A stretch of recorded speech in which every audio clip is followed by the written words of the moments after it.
どうも、大飛です。いつもご視聴ありがとうございます。今回はですね、こちら従来の端末を使ったハイエンドフラッグシップのですね、特性の比較を行っていきたいと思います。これまで暗筒であるとか 3D マークを使って、それぞれの発熱の状態とかですね、スロットリングの状態とか見てきたわけなんですけど、今回はそれに加えて、ストレージの性能であるとか、CPU のスロットリングとかですね、あと個々の端末の評価では 2D のパフォーマンスで PC マークとか使ってみてますけど、そちらの方もですね、合わせて10台まとめてですね、比較することによって違いをですね、把握していきたいなと思っています。今回新たに追加された端末がですね、Xiaomi の 12S ウルトラで、もう一つはログフォン6、あとですね、リアルミーの GT2 エクスプローラーマスターエディションですね。この辺が8プラス Gen1 の機種として追加されてまして、他の機種はですね 8Gen1 の機種になっているので、8Gen1 と8プラス Gen1 っていうのがこれまでの評価で、ちょっともう 8Gen1 は過去の CPU になってしまったかなっていう印象はあるんですけど、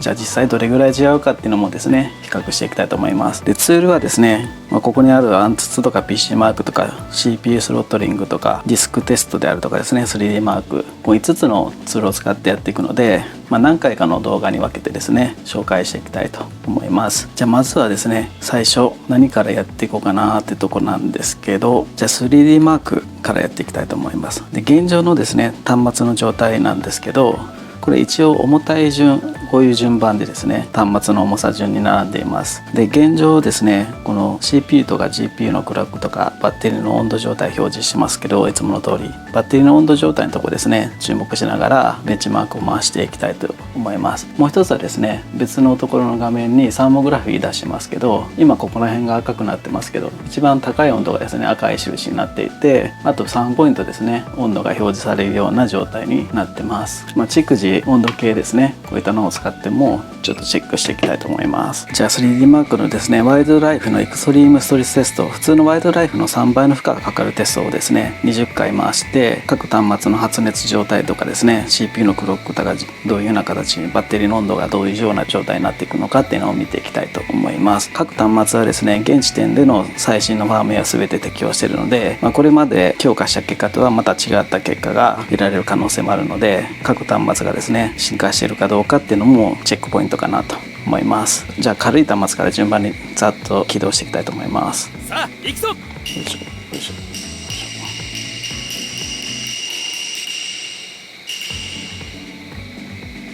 はい、まず開始したところでワンターン目なんですが、温度の状況ですね、確認しますと、バッテリー温度が一番今低い状態ですね。ざっと見ると、レッドマジックがですね25度と、レッドマジックじゃないか、こっちログオン6がですね25度という形になってます。で、端末ですね、最初紹介忘れてましたけど、エクスペリア、モトローラ、リアルミ、ポコ、オッポ、ビーボ、シャオミ、ギャラクシー、レッドマジック、ログオンっていう形で、今回ですね10ブランドでフラッグシップって形で、各社の特性が非常によく見えるんじゃないかなっていうところを期待しています。今ですね、端末の画面温度の一番高い度はこの辺ですね。温度としては43度ぐらいっていう感じですね。で、バッテリー温度33度で、ギャラクシーが今ちょっと温度が高めっていう状況ですね。ちょっと初期の温度もですね、念のためサーモグラフィーとは別にですね、確認していきたいと思います。35、35、32、34、33、36、33、38、35、33、だいたい30度台ですね、まだ。で、今ようやく3ターンなので、これからどんどん温度が上がってくるかなってところですけど、今ちょっと想定外なのはギャラクシーが一番温度が高い状態を維持しているって感じですね。46度という状態ですね。で、新参者のログフォン6はちょっと画面温度が今低いのが驚きで、レッドマジックより低いという状態になっています。で、バッテリー温度の方はですね、相変わらずログフォンが一番低い状態なのかな。30度、30度、30度なので、モトローラこれまでかなりいい製品でしてますけど、相変わらずモトローラ温度が低いですね。で、今回新たに加わった8プラス Gen1、このリアルミー GT2 に関しても低い状態になっているという形で、今回8プラス Gen1 が比較的貢献するんじゃないかなっていう想定あるんですけど、同じ8プラス Gen1 の Xiaomi の 12S ウルトラは34度、もう一つログフォンは31度なので、ちょっと Xiaomi がちょっと高い感じですね。で、今の状態では8プラス Gen1 とGen1 の差は、温度的にはそんなに大きな差は開いてないかなっていうところかなと思思います。8J1 の端末もですね、モトローラのようにソフトウェアの制御を頑張ればそこそこ頑張れるっていうところが出てるのかなという感じですね。相変わらずギャラクシーが今温度が高い状態ですけど、あとGPU のクロックとかですね、表示できてるものとできてないものがありますけど、ちょっとこのリアルミーに関してはベンチマークブーストがですね入ってて、ちょっと実用性能と違った結果がベンチマークで出てくるので要注意なんですけど、ある意味そのベンチマークでブーストしても性能が出るのかっていうところですね。そういった違った試験で注目ポイントかなと思います。それでも性能が悪いんであれば、この端末自体の基本性能が低いってことになってくるので、この辺はあえてベンチマークブーストが若干入ってるっていう前提で見ていきたいなと思ってます。今回Xiaomi の 12S ですね、一応端末としてあるんですけど撮影用に使っていてですね、これも小型端末で8プラス Gen1 で非常に性能がいいんですけど、あえて出してないです。ちょっとポコ F1GT にしようか Xiaomi の 12S にしようか悩んだんですけど、今回ですね 12S の方は、あえて出してないという形になってます。今ですね温度がですねちょっと先ほどまでギャラクシーが一番高い状態だったんですけど、 vivo が今一番高い状態になりました。48度で vivo に関しても今アップデート適用されているので、前回かなり爆熱だったので今回どうなるのかって非常に興味深いところなんですけど、相変わらず爆熱状態になるのかってちょっとところですね。48度でバッテリー温度45度なので変わってないですね。結構今一番発熱してますね。やっぱバッテリー温度と画面温度結構リンクしてる面があるので、vivo が一番今発熱してますね。で GP クロック見ると600から700ぐらいで結構高めで動いてるので、この辺りは他の端末 GP が出てるやつですね。ログホーンすごいですね。900、これ900固定状態で動いてるけど大丈夫なのかな、ちょっと気になりますねこれ動きが。あと FindX も結構 GPU ガンガン回すんですけど、それと同じような感じで700から600メガヘルツ台で動いてる感じですね、 GPU クロックが。で Xperia はやっぱ性能的にだいぶ抑えられてて、画面も今カクカクしてますけど492でかなりあれですね 3D の性能落として動いてるような感じですね。モトローラすごいのは300から600とかにかなりですねシーンに合わせて周波数をダイナミックに変化させてるところはすごいかなと思います。多分その辺の制御の細かさが、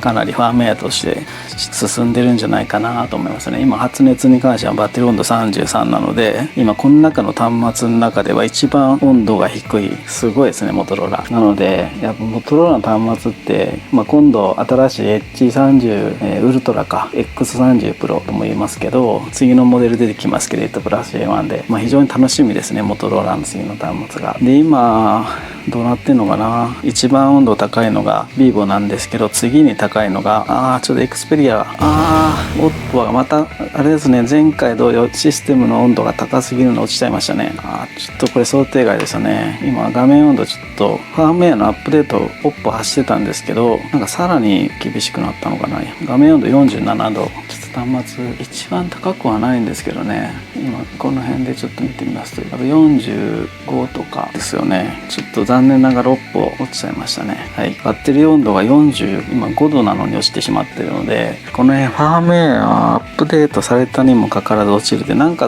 FindX5 Pro 熱にかなりシビアな状況になってますねこれ。前回も落ちてなんでかなと思ったんですけど、今回も落ちちゃいましたね。まず Oppo 脱落ということで残念ながら、同じ系列の今リアルミは頑張ってますけど、で現状をちょっと確認するとですね、レッドマジック今46度で結構高い温度状態になってますね。でちょっともう Xperia 画面が消えちゃったので何度か分かんないんですけど、ちょっと画面温度は42度なんで比較的43ぐらいか低温になってますという状態ですね。で今回8プラス Gen1 ですね、今ここに Xiaomi の 12S とウルトラとリアルミ GT2、 あともう1台ここログ本あるんですけど、8プラス Gen1 のマシンは全部バッテリー温度が今40と41でほぼほぼ同じ状態になってるんです。ここはちょっと興味深いところで、やっぱ発熱が少ないのかな。ログ本は GPU が 900MHz 固定状態で動いてたら非常に気になるところなんですが、 CPU は結構あれですね変動してるんですけど、若干これなんかやってるのかなっていう可能性もなきにしもあらずですけど、温度としては40度で結構安定してるので非常にいい感じですねログ本は。でレッドマジックは、今回ファン回ってますけど、今47度で、こいつ 8Gen1 でこっち8プラス Gen1 でどっちが性能が高いのっていうところが非常に気になるところなんですけど、温度に関しては今レッドマジックの方が高い状態になってるので、画面温度も48度か49、50度近いですね。一方でエースログホーンは42度なんで、この辺やっぱ CPU の差が結構大きく出てるかなと思います。これファンレスとファンありで、かなりファンありの方が有利なんですけど、ファンをもってしてでも、これぐらい差が出てしまうっていうのがやっぱし 8Gen1 ってかなり厳しいチップかなっていう感じが、ここでこの2つの端末の比較で分かるところかなという感じですね。ちょっと Vivo に関してもちょっとバッテリー温度が見えなくなっちゃったんで、ちょっと分からなくなっちゃいましたね。はい。で今回ですね、今配置がこういう風にこうギザギザというかこう交互に並べてあって、結構端末感を離しておいてるんですけど、視聴者様からですねいただいたアイデアを今回適用してですね、できる限り横の端末の熱をですね受けないような形で今評価をしてます。で発熱サーモグラフィーで見ると、薄いこう紫のところが周辺温度が多分端末によってこう上がってるようなところなんですけど、だいたいこれ見るとほとんど端末間の温度干渉っていうのはほぼほぼないかなという感じにはできてるんじゃないかなと思います。ちょっとカメラの価格とか考えると結構この配置がですね難しくて、ずっと一列にで上下にこうサーモグラフィーと端末っていう風に形にしたんですけど、今回ちょっと動画編集上どういう風になるかっていうのはちょっとまだ分かんないですけど、うまい配置でできたらなというふうに思ってます。これで海外のレビュアーだと結構横に並べてたり台数が多いとなっちゃってるんですけど、これで正当な評価はそこそこできるんじゃないかなと思います。あと一応ですね下には空間空けてるので、直接直置きでもないっていうところもあるので、この辺も一応考慮はできているかなというふうに思ってます。今の状態みんなあれですね、どの端末も一応安定しているようには見えるんですけど、だいたい特性が端末としてですね、今画面の温度サーモグラフィーで見るとこことここが高いですね。やっぱしこれは Vivo か、こっちはレッドマジック、この 8Gen1 機ですけど、それぞれあれですね、レッドマジックファンがあるんですけど、かなりその排熱重視で性能を出してるので、この2台は極端にやっぱあれですね、温度が高い状態になってますね。今 Vivo は53度まで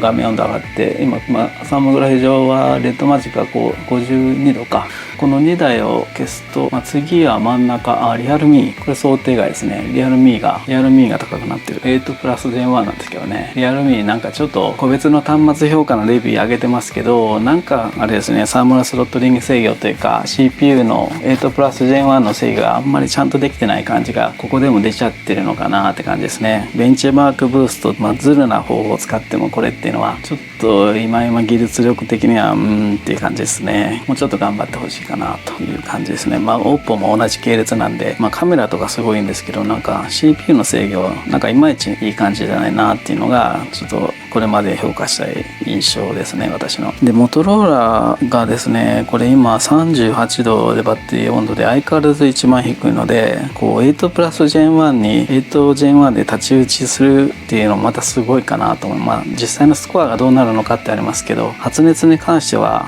本当うまくできてるかなと思いますね、発熱抑制が。で Xperia も結構発熱を抑えて動いてるんですけど、性能がですねどうなのかっていうところなんですよね。ちょっと端末が軽い分冷却構造台が少ないっていうのがあるので、その辺不利っていうのもあるんでしょうけど、だいたい画面温度一緒ですね。ちょっと Xperia 見えなくなっちゃったんで、Vivo はもう53度54度になっちゃってるんですごい状態になってますね。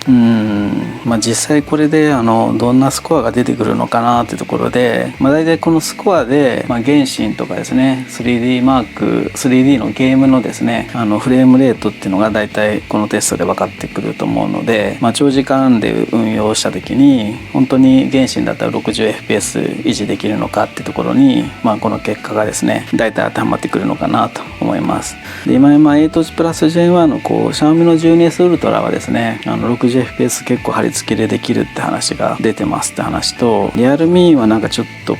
いまいち、あとログオン6はもう結構いい感じでできてるって感じですよね。だからその辺を考慮した結果、これ 3D マークのエクストリームテストの結果としてどういう感じで端末間の性能差が出てくるのかっていうところも、ちょっと興味深いところかなと思います。今18ターンなんでもう少しですねしたら終わるところですけど、Vivo は相変わらずずっと最大温度を維持し続けてトップ独走みたいな温度的には、こんな状態で手持ちでできるのかってありますけど、54度でこれはあれですね、端末の寿命とかどうなのかなって感じですけどね。レッドマジックは内部的には冷やしてると思うので排熱はすごいやってるんですけど、バッテリーが52度に上がってるので、この辺もちょっと品質面ではちょっと心配な面はありますね。 CPU は排熱によって結構ガンガン回ってる面はいいんでしょうけど、周辺部材の影響ちょっと気になりますね。52度なんで、これ多分今順番としてはこれが一番高い56とか4とかバッテリー温度なんて、これは52度ですよ。あと次高いのがログホーンか、ログホーンで次がリアルミーなので、この辺8プラス Gen1 なんですけど、バッテリー温度としては、ギャラクシーとかですね、このモトローラに負けているってところは、ちょっとこう全体の端末の設計的には冷却性能っていう面ではちょっと 8Gen1 のマシンに比べると、冷やすっていう面ではですね、ちょっと装置全体では劣ってるっていう感じですかね。パフォーマンスは多分これかなり高く結果として出てきそうな感じですよね。でギャラクシーも最初の方は温度が高かったんですけど、今42度なので、ずっと維持してるような感じで、この辺はさすがかなと思いますね。安定的に動いてるんで、 GPU のクロックはだいたい300から400ぐらいを行き来してる感じですね。相変わらず ASUS ログホーンは今 GPU が800とか若干落ちましたけど、一応制御はかかってるみたいですね。900、800でかなり高い水準で動いてる感じなんで、多分 3D 性能はかなり高いかな。今終わりましたね、20ターン。はい、じゃあちょっと各端末の結果を見ていきたいと思います。じゃあですね、ちょっと全部ちょっと一旦チェックしていきたいと思いますけど、じゃあちょっと結果の方を見ていきたいと思います。スコアとしてローウエストのところの値が今一番高いところはどこかってちょっと見たいと思うんですけど、端末が多くてなかなかパッと見わかんないんですが、順番にいくとエクスペリアが1291ですね、モトローラ1400点ぐらいで、リアルミーが2500点ぐらいで、ポコがですね1200点ぐらいで、ビーボが2100点ですね。でシャオミの1769で、ギャラクシーは1299の、リアルマジカ2308の ASUS が2724という感じになってます。なので今回の結果として一番高いのは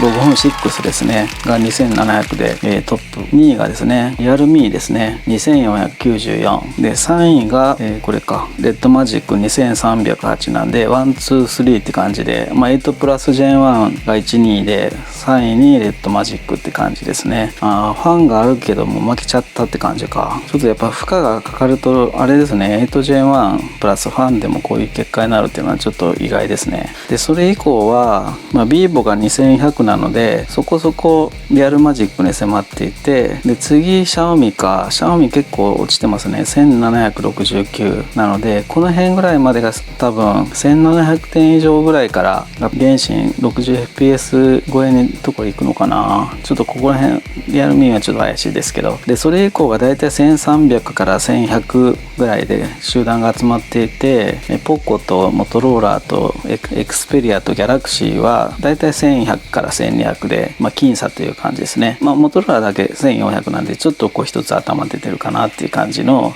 結果になってます。でグラフを見るとこれ面白いんですけど、こういう風にこういってるやつとか、こうガンって上がってる頑張ろうとしてるやつとか、これ ASUS すごいですね。こうスタビリティが 97.9 ってこうずっとほぼほぼ最高性能を維持してるんで、これ凄まじい性能ですね。でこの辺はレッドマジックが若干どんどん落ちていってる感じですね。ずっと落ちてるやつは収束してなければもう一回回すとさらに落ちていく可能性がありますけど、でギャラクシーもう大体落ちきってるかな。シャオミこう3段で落ちてるんで若干まだ落ちてくる可能性もゼロではない感じがありますね。なのでこういう安定性を見たら圧倒的にログホーンが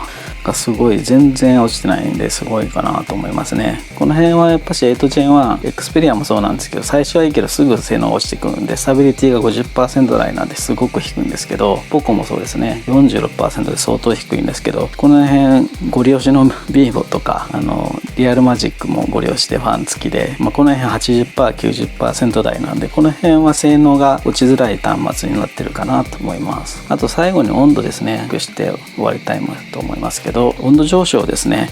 だいたい28度ぐらいからみんなスタートしてる。27度か25度、一番低いのは25度ですからスタートしてるんですけど、最大温度どこまでいったかってところがポイントで、ビーボ56度なんで相当いってますね。次やっぱしレッドマジカ54度、もうこの辺50度超えるところっていうのはちょっとバッテリーがやばいんじゃないのって感じですね。で次がログホンか、ログホンも結構いっちゃってまだ48度で、リアルミが47度、あと44度がシャオミとポコですね。シャオミ同士44度で収束で、エクスペリアも44、まあこの辺は無難かなって感じですね。44で、ギャラクシーさらに安全で42で、モトローラーが本当すごいね。38度で一番低くて、性能がさっきの値だと1400出るから、本当モトローラーすごいですねというような結果になっていますというところで、ちょっとリアルミの値はベンチマークブーストかかっているので、実際のゲームのパフォーマンスはもっと落ちてくると思うんですけど、逆に言えばこれが最高性能っていう感じですね、この端末の。なんで最高性能だけど、他の端末に比べると、